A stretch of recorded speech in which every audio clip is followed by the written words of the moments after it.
Hello students. So today's lecture is about voltage regulation. तो voltage regulation क्या चीज़ है?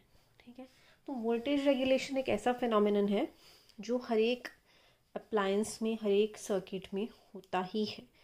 ठीक है, तो अब basically इसका क्या मतलब है? इसका मतलब है कि for example हमारे पास supply में जितनी voltage पड़ी है, ठीक है, अब मान लीजिए जैसे ये जनरेटर जितनी वोल्टेज जनरेट कर रहा है और आगे हमने कोई लोड लगा दिया. ओके,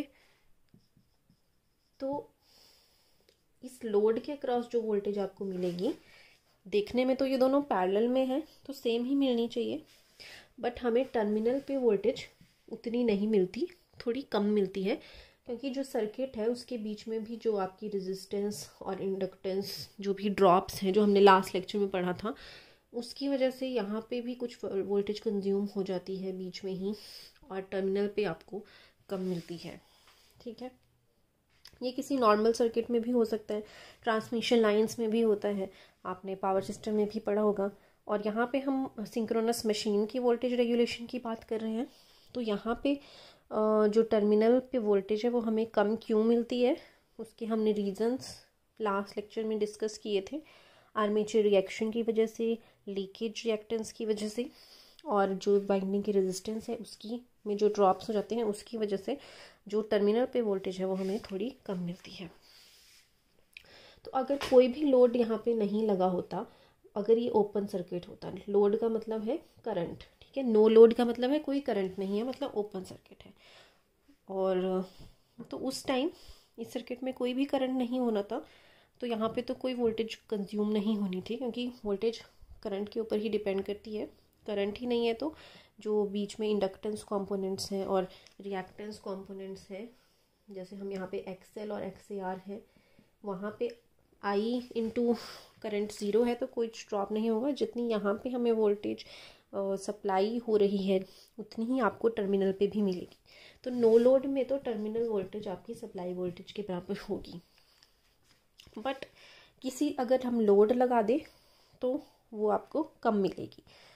और ठीक है, फुल लोड का मतलब होता है मैक्सिमम लोड. ठीक है, एक होता है नो लोड कंडीशन और एक है आपकी फुल लोड.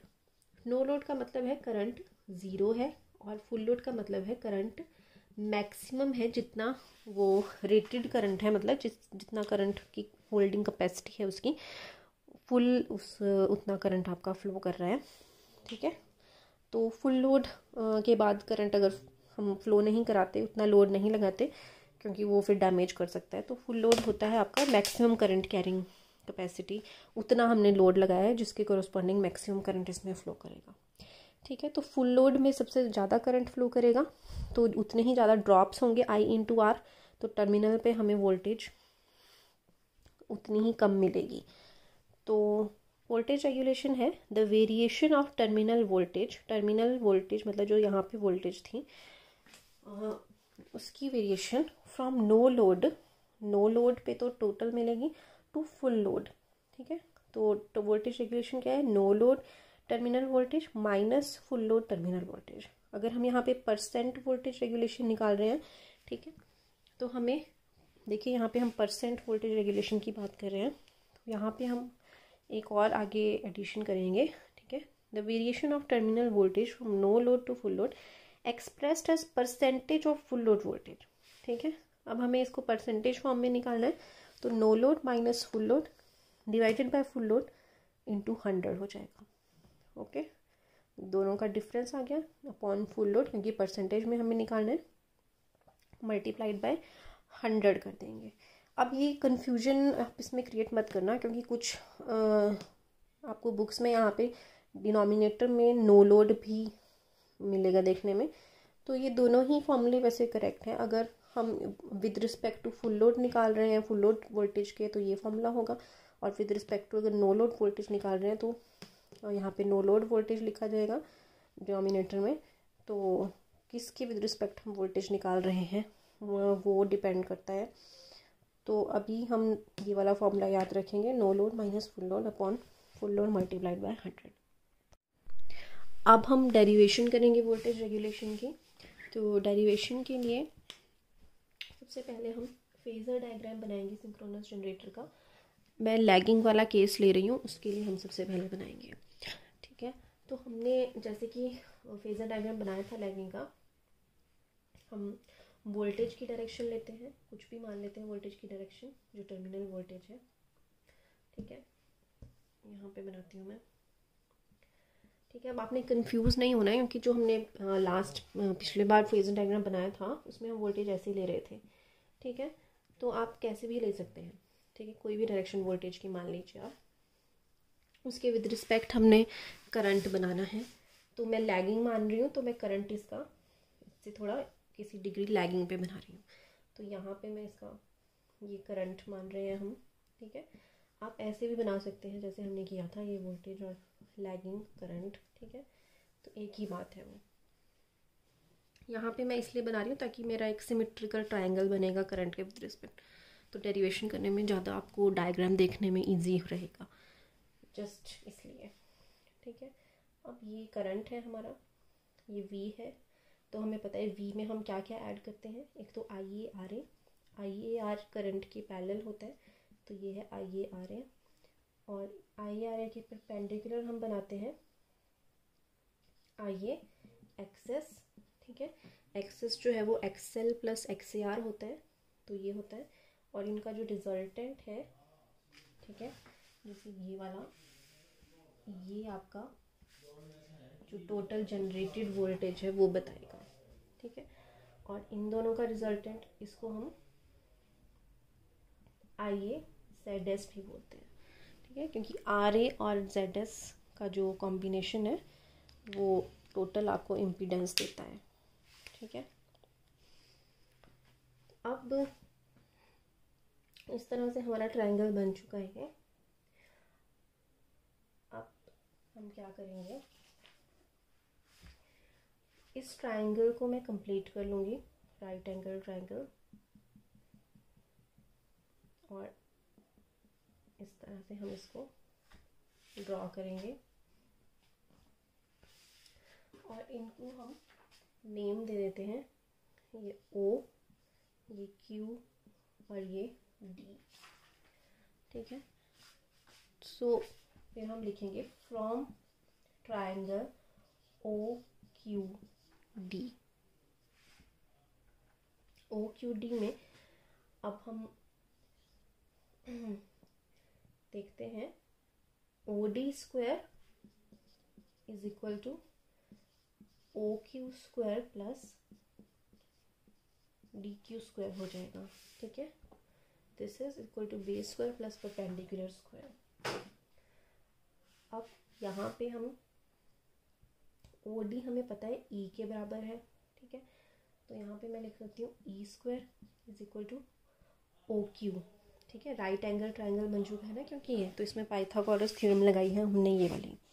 ठीक है, तो यहाँ पे E square is equal to OQ को हम क्या लिख सकते हैं, इस पॉइंट को हम P मान लें अगर। ठीक है, तो OQ को मैं OP प्लस PQ भी लिख सकती हूँ। ठीक है, और इस वाले को हम और DQ को लिख सकते हैं। इस वाले पॉइंट को भी कुछ नाम दे देते हैं, मान लो इसको आपने B बना दिया, तो यहाँ पे हो जाएगा BQ प्लस BD का होल स्क्वायर। अब OP को हम क्या लिखेंगे, क्योंकि अब आप देखिए कोई भी अगर कोई वेक्टर है उसको हम दो कंपोनेंट्स में डिवाइड कर सकते हैं। तो एक कंपोनेंट मतलब अगर एक होगा इसका हॉरिजॉन्टल कंपोनेंट, ठीक है, ये वाला, ये होता है कॉस वाला, V कॉस थीटा इसको बोलते हैं। और एक होगा उसका वर्टिकल कंपोनेंट, ठीक है, ये वाला कंपोनेंट। तो जो थीटा वाली साइड पे होगा वो कॉस बनेगा, और जो उसके परपेंडिकुलर होगा उसको हम V साइन थीटा बोलेंगे। और ये दोनों सेम होंगे, ये भी V साइन थीटा, ये भी V साइन थीटा, ये भी कॉस थीटा। तो वैसे ही अब हमें OP निकालना है, ये वाला, ये हमें V पता है और ये थीटा पता है। तो ओपी जो है ये वी कॉस थीटा हम लिख देंगे, तो ओपी को वी कॉस थीटा लिख दिया। पी क्यू, ठीक है, पी क्यू हमें पता है ये आई ए आर ए के बराबर है, क्योंकि ये और ये बिल्कुल सेम है, तो ये वाला आई ए आर ए था, तो पी क्यू को मैंने आई ए आर ए लिख दिया। उसके बाद है बी क्यू।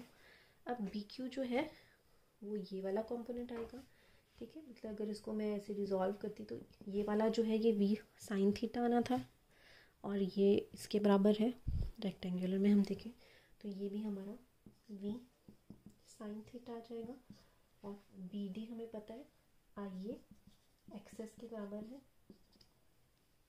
तो ये हमारा इक्वेशन बनेगी, और ये ई स्क्वायर के इक्वल है। अब यहाँ से मुझे ई निकालना है, ठीक है, तो ई जो है वो इस सारे का अंडर द रूट हो जाएगा, तो E is under the root of V cos theta plus I A R A का whole square plus V sine theta plus I A X S का होल स्क्वायर। तो यहाँ पे आप ब्रैकेट में लिख देना फॉर लैगिंग पावर फैक्टर, ठीक है। अगर सिमिलरली हम ऐसा यही डेरिवेशन लीडिंग के लिए करें, लीडिंग का डायग्राम बना के, तो ये आएगा फॉर, आप नीचे सेंटेंस लिख देना, for leading power factor E can be derived similarly, इसी तरह से हम डिराइव कर सकते हैं, और वहाँ से जो एक्सप्रेशन आएगा E का वो आएगा E is equal to under the root, ठीक है, of V cos theta plus I A R A का whole square plus V sine theta minus of I A X S का होल स्क्वायर। यहाँ पे प्लस था, इधर अगर हम डिराइव करेंगे तो माइनस आएगा।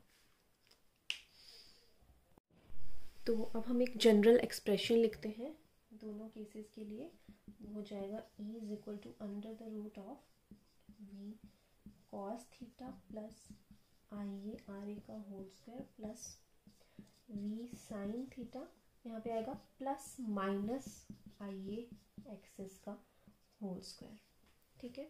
वहाँ पे आप लिख सकते हो प्लस साइन आएगा आपका लैगिंग पावर फैक्टर के लिए, एंड माइनस साइन आएगा फॉर लीडिंग पावर फैक्टर। अब हमें E पता चल गया, E है जो आपकी जनरेटेड वोल्टेज है, तो हम वोल्ट परसेंटेज रेगुलेशन आराम से फाइंड कर सकते हैं, वो हो जाएगा E minus V upon V into 100। V आपकी टर्मिनल वोल्टेज थी, तो E आपको पता चल गया या इस फॉर्मूले से, तो हम इस पर पुट कर देंगे E की वैल्यू, और इस एक्सप्रेशन से हम परसेंटेज वोल्टेज रेगुलेशन को फाइंड कर सकते हैं।